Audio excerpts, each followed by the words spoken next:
Hey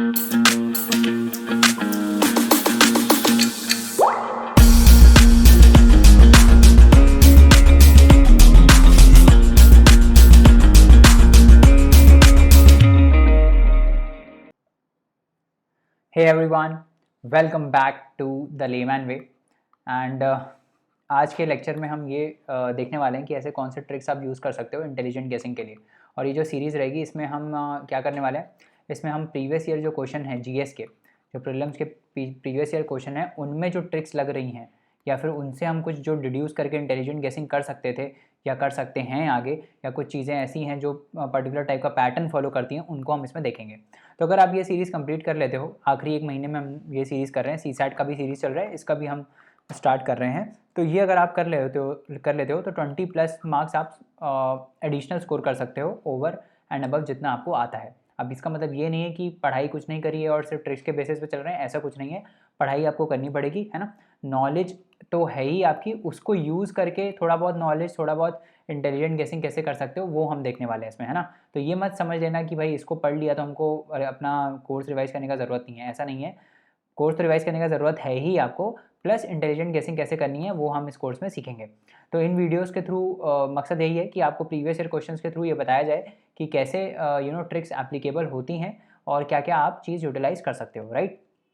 and if you are new to this channel, do not forget to like, share, subscribe and also recommend this videos to your fellow aspirants as well, है ना। चलिए जल्दी से आगे बढ़ते हैं। और इसके साथ साथ एक और मैं बात बता देता हूँ कि सीसैट मास्टर सीसैट का एक चैलेंज हमने लॉन्च किया है, जिसमें हम सीसैट मास्टर करा रहे हैं 7 डेज़ में। So go and check out this course. इसके अलावा इकोनॉमिक्स का भी फ्री चैलेंज उस पर है वेबसाइट पे, सो please go and look at that also. इसमें मैक्रो इकोनॉमिक्स के सारे बेसिक कंसेप्ट हमने इसमें कवर कराए हैं। सो लास्ट ईयर काफ़ी क्वेश्चंस इसमें से आए थे, 80% क्वेश्चन इसी में से थे। So please go and check this out, please पढ़ो इसको, मैक्रो इकोनॉमिक्स के कंसेप्ट को समझो एंड हमको भी फीडबैक दो कि कोर्स कैसा है, करेक्ट। तो चलिए जल्दी से आगे बढ़ते हैं और आज हम स्टार्ट करते हैं अपना लेक्चर, जो कि है ट्रिक्स फॉर इंटेलिजेंट गेसिंग इन यूपीएससी प्रीलिम्स। तो कैसे आप इंटेलिजेंट गेसिंग कर सकते हो वो हम इस क्वेश्चन को देखेंगे by doing previous year question. तो चलो पहला क्वेश्चन देखते हैं हम चल के। चलिए नेक्स्ट क्वेश्चन को देखते हैं। नेक्स्ट क्वेश्चन क्या बोल रहा है हमारा, ये अच्छा क्वेश्चन है।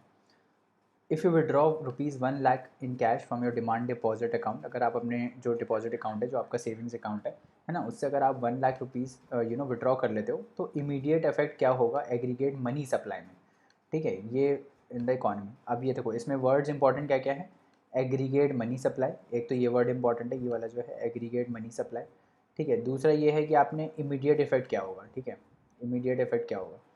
तो अब हम देखते हैं कि एग्रीगेट मनी सप्लाई का क्या मतलब है। अब अगर आपको थोड़ा सा भी याद आ रहा है एग्रीगेट मनी सप्लाई क्या होता है इकोनॉमी में, तो जब हम लोग ना नैरो मनी और ब्रॉड मनी पढ़ते हैं, है ना, तो वहाँ पे हम पढ़ते हैं M0, है ना, वहाँ पे हम M1 पढ़ते हैं, M2 पढ़ते हैं, M3 पढ़ते हैं, इस टाइप से हम पढ़ते हैं ना। तो वहाँ पे M3 जो होता है that is called the aggregate money supply in the economy, उसको बोलते हैं हम एग्रीगेट मनी सप्लाई, कितना मनी सप्लाई है इकोनॉमी में, दैट इज़ M3, राइट। और M3 होता क्या था, करेंसी विद द पब्लिक, ठीक है, करेंसी जो है पब्लिक के पास, प्लस जो डिपॉजिट्स हैं कॉमर्शियल बैंक में, चाहे वो डिमांड डिपॉजिट्स हों, ठीक है, चाहे वो डिमांड डिपॉजिट्स हों, चाहे वो टाइम डिपॉजिट्स हों, है ना।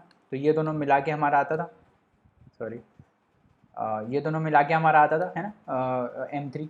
तो अब मेरे को बात बताओ, करेंसी क्या है, करेंसी विद द पब्लिक है, और डिमांड डिपॉजिट जो डिपॉजिट्स हैं बैंक के पास, और जो टाइम डिपॉजिट्स बैंक के पास हैं, ये सब मिला के आता था M3, that is called the aggregate money supply.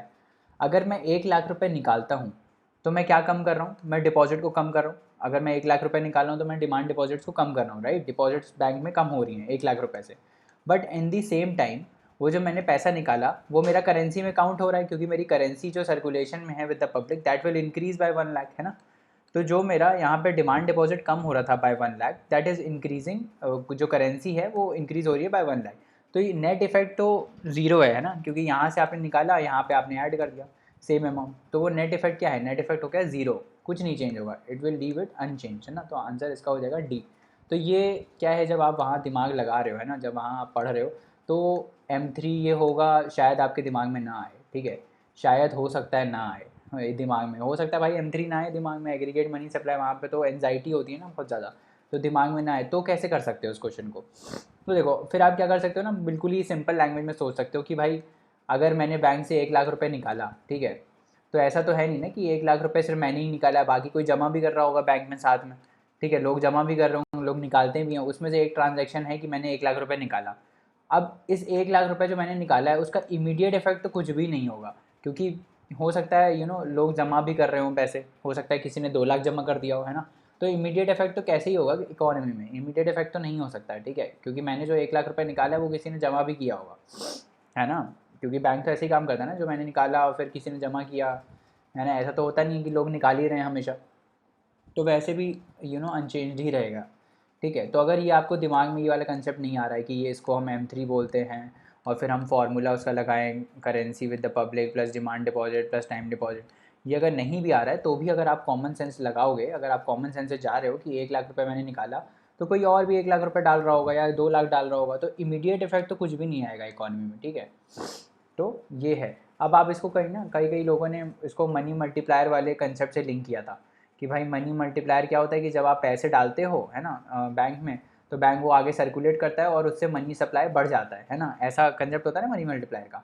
तो अगर हम ये निकालेंगे तो रिड्यूस होगा, तो कुछ लोग ये भी मार के आ गए थे, है ना, बट वो गलत चीज़ है, ऐसा नहीं होता है भाई, मनी मल्टीप्लायर ऐसे नहीं काम करता है, ठीक है। तो वो हो जाएगा गलत, क्योंकि आप अगर निकाल रहे हो और तो कोई डाल भी रहा होगा साथ में, ठीक है। तो आपको वो कंबाइंड इफेक्ट देखना है उस चीज़ का, ठीक है। आगे बढ़ते हैं। With reference to the FDI, foreign direct investment, which one of the following is considered its major characteristics? मतलब FDI का मेजर फीचर क्या है, ठीक है, जो FDI होता है वो मेजर फीचर उसका क्या है, ये हमने अपने इकॉनमी के लेक्चर में कवर किया है, तो देख लेते हैं क्या है। It is the investment through capital instruments essentially in a listed company, ठीक है। अगर आपको FDI का बेसिक मीनिंग पता है कि FDI होता क्या है, FDI क्या होता है कि जब भी कोई बाहर से इन्वेस्टमेंट आता है इंडिया में, जो कैपिटल एसेट्स में इन्वेस्टमेंट होता है, जैसे कि मान लो कोई स्टार्टअप है, ठीक है, स्टार्टअप में इन्वेस्टमेंट भी एक FDI है, ठीक है। और मान लो कोई किसी ने अपनी किसी बाहर वाली कंपनी ने अपनी सब्सिडरी सेटअप कर दी इंडिया में, वो भी एक FDI है, ठीक है।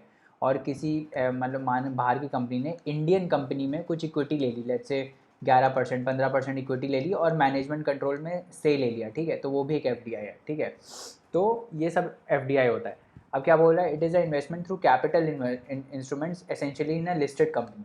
क्या स्टार्टअप लिस्टेड कंपनी होते हैं? नहीं, स्टार्टअप लिस्टेड कंपनी नहीं होते हैं, तो FDI तो पर उसमें आता है ना, तो ये गलत हो गया option.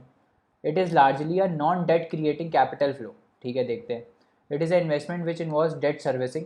It is investment made by foreign institutional investor. अब FII तो अलग होता है एकदम, ठीक है, FII और FDI तो दोनों अलग अलग कंसेप्ट है ना। FII में तो शेयर्स खरीदे जाते हैं, है ना, जो ग्रुप ऑफ इन्वेस्टर्स होते हैं वो शेयर्स खरीदते हैं कंपनी के, उसमें मैनेजमेंट कंट्रोल का कुछ से नहीं रहता है, मैनेजमेंट का उनका कुछ नहीं रहता, बस शेयर्स खरीद के शेयर बेचते हैं, दैट इज़ FII, ठीक है। FDI में एक्चुअली में मैनेजमेंट पे भी कुछ कंट्रोल होता है, ठीक है। तो और FII बेसिकली कहाँ डील करता है? सेकेंडरी मार्केट में, है ना। FDI तो पूरा प्राइमरी चीज़ है, क्योंकि आप बेसिकली कंपनी में इन्वेस्ट कर रहे हो, है ना। तो ये भी गलत हो गया। अब क्या है, इट इज़ अ लार्जली, अब ये वाले दो ऑप्शन देख लेते हैं, B और C, ठीक है। It is a largely non debt creating capital flow. इसमें कोई डेट क्रिएट नहीं होता है, कोई लोन नहीं है ये चीज़, ठीक है। हाँ, ये लोन तो नहीं है, क्योंकि FDI में क्या होता है, FDI में क्या चीज़ होता है कि भाई बाहर की कंपनी इन्वेस्ट करती है विद द इक्विटी स्टेक, ठीक है। आप मान लो किसी स्टार्टअप में इन्वेस्ट कर रहे हो, तो स्टार्टअप में जब FDI आता है तो उसके बदले वो क्या बोलते हैं, वो अपना इक्विटी देते हैं, ठीक है। तो ये कोई लोन वगैरह नहीं है, ठीक है, इसमें कुछ लोन नहीं, और कोई लोन नहीं कि इसने उधार लिया और बाद में उसको चुकाना है, ऐसा कुछ नहीं है, ठीक है। तो इसका आंसर हो जाएगा, it is a largely non debt creating capital flow. कोई लोन का चक्कर नहीं है, बट एक कैपिटल फ्लो अंदर आ रहा है इकोनॉमी में, ठीक है, दैट इज कॉल्ड FDI, ठीक है। तो इसका आंसर क्या हो जाएगा? इसका आंसर हो जाएगा B, ठीक है। आगे बढ़ते हैं। With reference to the international trade of India, international trade है इंडिया का, उसके रिस्पेक्ट में कुछ कुछ स्टेटमेंट्स दी हुई हैं, ठीक है, एट प्रेजेंट। उसको हम बता रहे हैं कि क्या सही है क्या गलत है। अब ऑप्शन देखोगे तो हम इसमें एलिमिनेशन से चलेंगे, ठीक है। पहला क्या बोल रहा है, India's merchandise exports are less than its merchandise imports, okay. India's imports of iron and steel, chemical fertilisers, machinery have decrease in the recent years, okay. India's export of services are more than imports of services. India suffers from an overall trade current account deficit, ठीक है। अब देखो third option देखते हैं कि India's exports of services are more than its imports.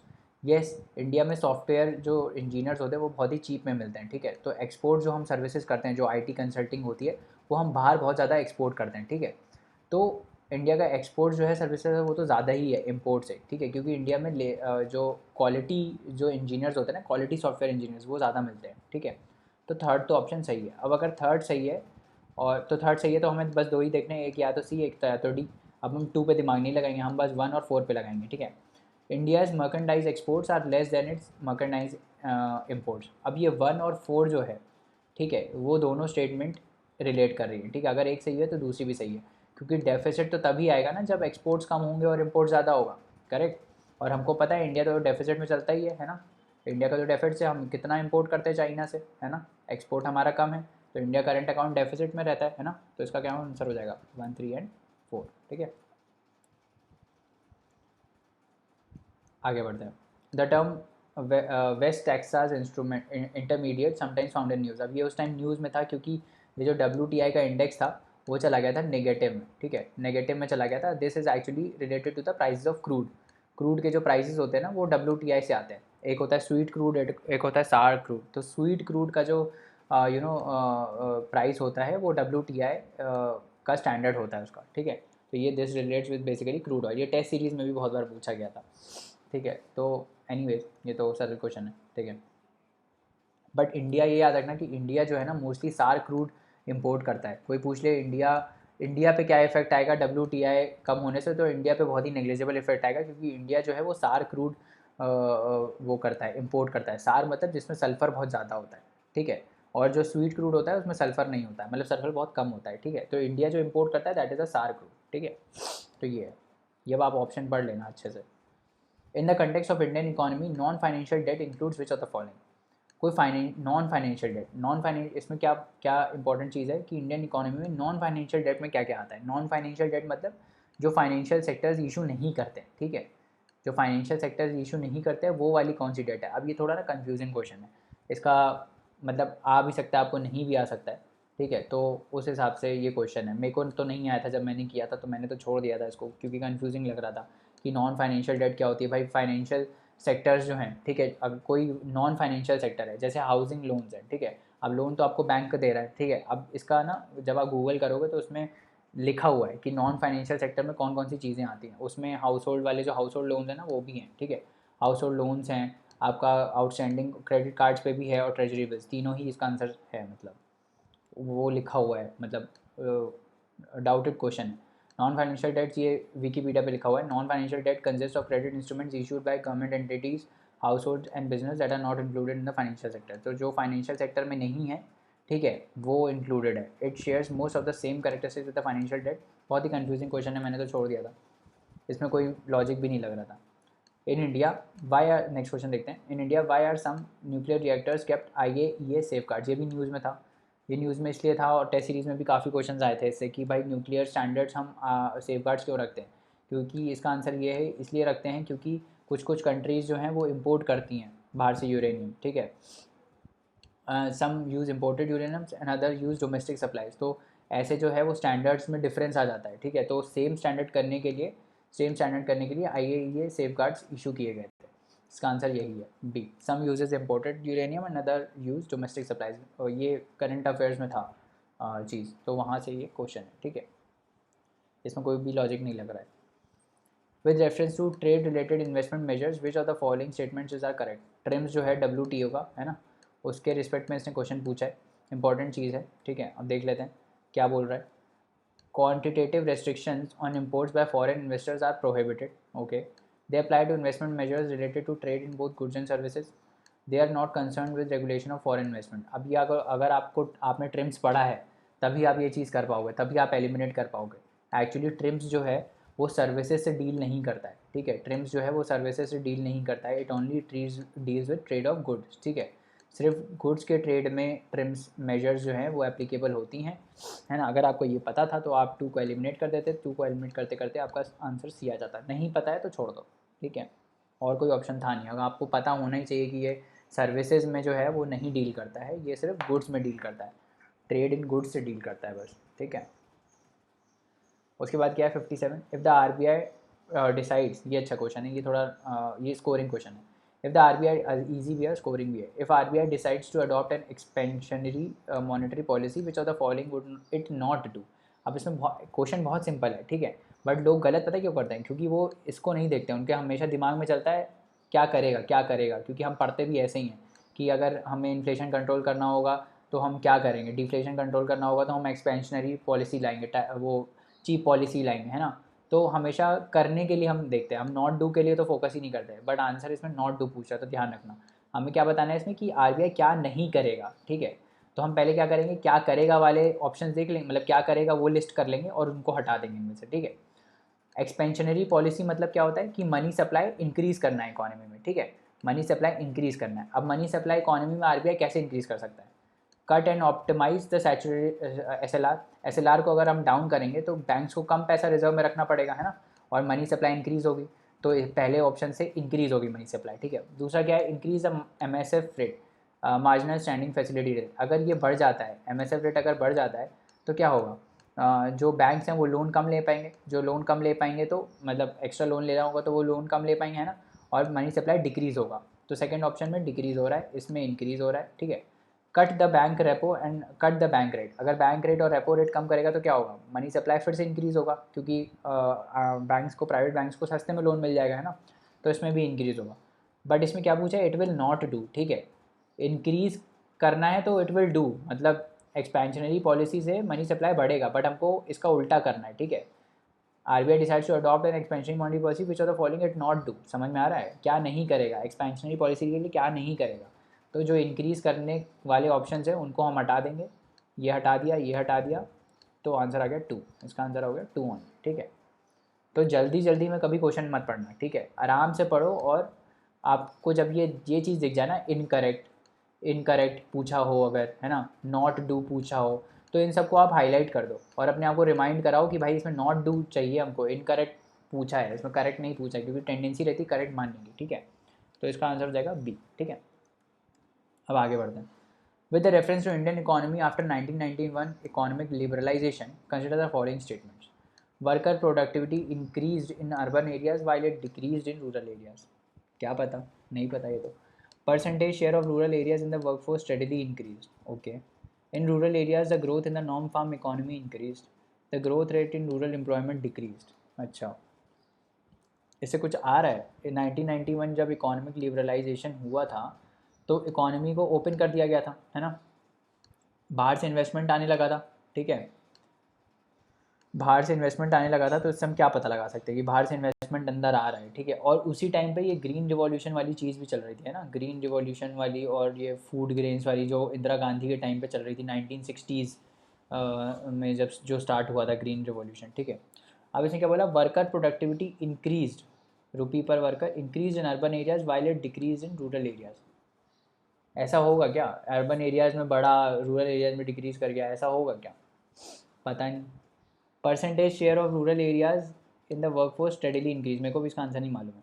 Percentage share of rural areas in the workforce steadily increase, steadily कुछ नहीं बढ़ता है, ठीक है, स्टडीली कोई चीज़ नहीं बढ़ती है, तो 2 तो ऐसे ही गलत हो गया, ठीक है, 2 गलत कर दो, आप बचा क्या, 1 भी गलत हो गया फिर उस हिसाब से। स्टडीली कोई चीज़ नहीं बढ़ती है, स्टडीली कैसे बढ़ेगा,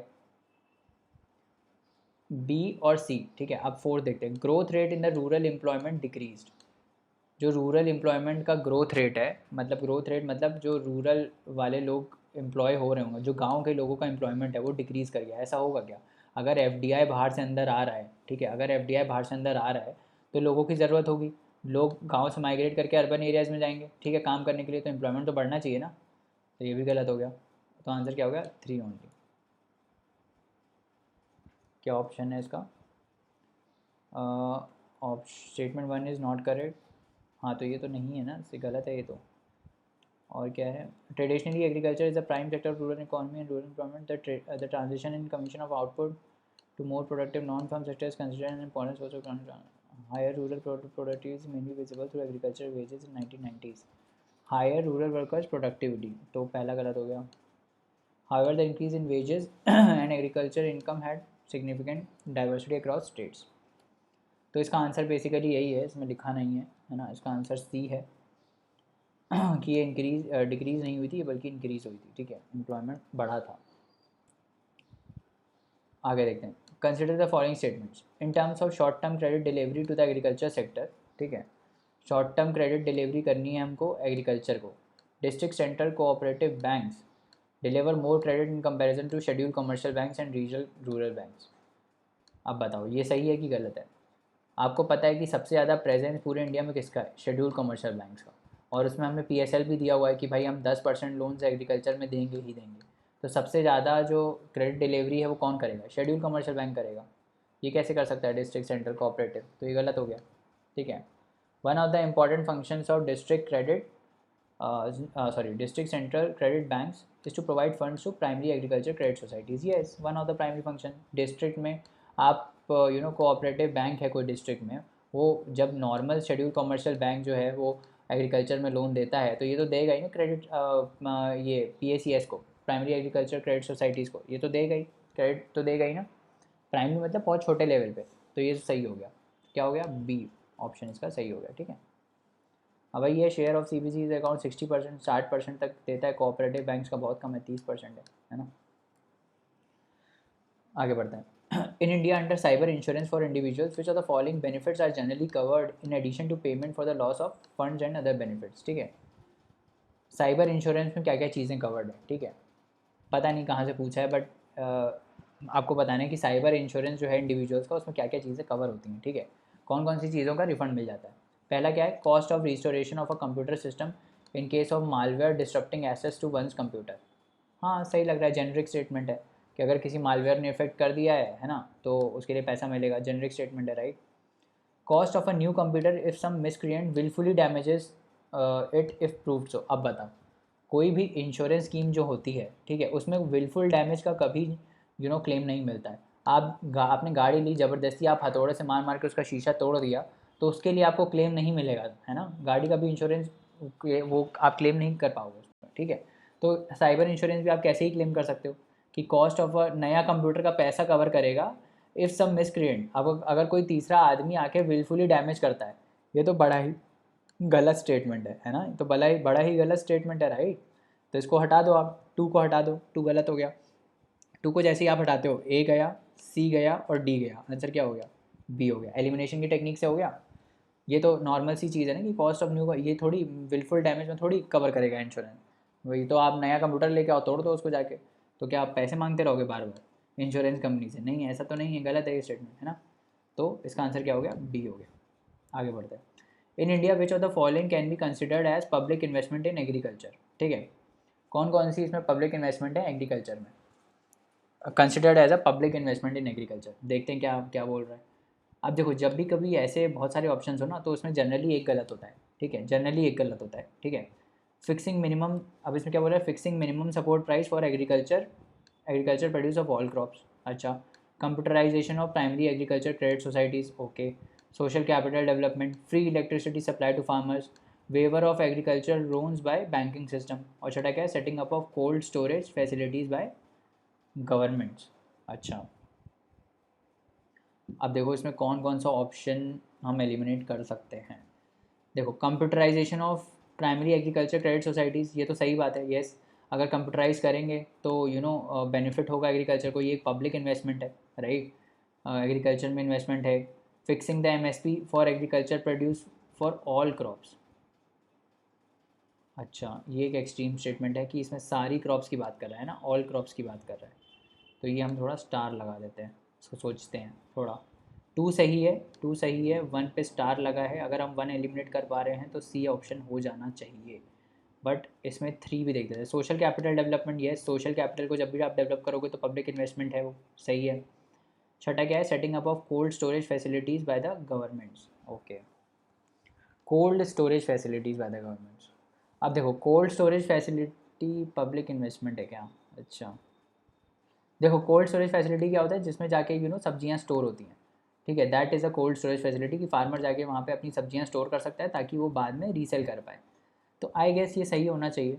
setting up of cold storage facilities by government, ये एक पब्लिक इन्वेस्टमेंट है, पब्लिक इंफ्रास्ट्रक्चर में इन्वेस्टमेंट है बेसिकली, है ना। बाकी ये क्या है? वेवर ऑफ एग्रीकल्चर लोन्स, ये गलत लग रहा है मेरे को, है ना। वेवर ऑफ एग्रीकल्चर लोन्स जो है, अगर आप वेवर कर दोगे एग्रीकल्चर लोन को, तो यही तो मुद्दा बहुत ज़्यादा न्यूज़ में है ना, कि आप अगर वेवर कर दोगे, अगर आप इसका एग्रीकल्चर लोन्स वेव करने का ड्रॉबैक क्या है कि क्रेडिट सिस्टम का जो बैलेंस है वो ख़राब होता है ना, वो ख़राब होता है। ये कोई इन्वेस्टमेंट तो है नहीं, जब आपने वेवर कर दिया that is an expense for the government, right? ये कोई इन्वेस्टमेंट नहीं है ना? और इससे तो क्रेडिट कल्चर भी ख़राब होता है, फार्मर्स ज़बरदस्ती लोन लेके रीपे नहीं करेंगे, है ना? तो ये चीज़ हो गई गलत कि waiver of agriculture loans by banking system, ये समझ में नहीं आया, this is not a public investment. तो फिफ्थ अगर मैं गलत करता हूँ तो मेरे क्या गलत हो जाता है, ए गया, बी गया और डी गया, आंसर क्या हो गया, 2, 3 एंड 6। इस पे भी देखो, इस पे भी आपको जो डाउट था इसको भी ये भी रिमूव हो गया, बस एक ऑप्शन है फिफ्थ, उसी को एलिमिनेट करके पूरा आंसर आ जाएगा, ठीक है? तो ऑप्शन क्या हो गया, सी आंसर हो गया इसका, ठीक है? तो आज का लेक्चर इतना ही है ना? अगले लेक्चर में और क्वेश्चंस को हम डिस्कस करेंगे। For more such lectures you can visit our website www.thelaymanway.com, जहाँ पे खूब सारे फ्री कोर्सेज अवेलेबल हैं। आप हमें व्हाट्सएप भी कर सकते हैं 7724886251 पे, अगर आपको कोई क्वेरी है प्रीलिम्स के रिगार्डिंग, मेंस के रिगार्डिंग, या स्ट्रैटेजी कैसे फॉलो करनी चाहिए, क्या फॉलो करनी चाहिए। You can book our session also, जिसमें हम आपको 1 घंटे का मेंटर्ड सेशन देते हैं to guide you towards prelims and mains. तो वो भी आप चेकआउट कर सकते हैं। इसके साथ साथ हमारे वेबसाइट पे बहुत सारे फ्री कोर्सेज भी अवेलेबल हैं और पेड कोर्सेज भी अवेलेबल हैं। So go and check it out. Thank you so much. पढ़ते रहिए, हार्ड वर्क करते रहिए। अगले लेक्चर में मिलते हैं। Bye bye and take care.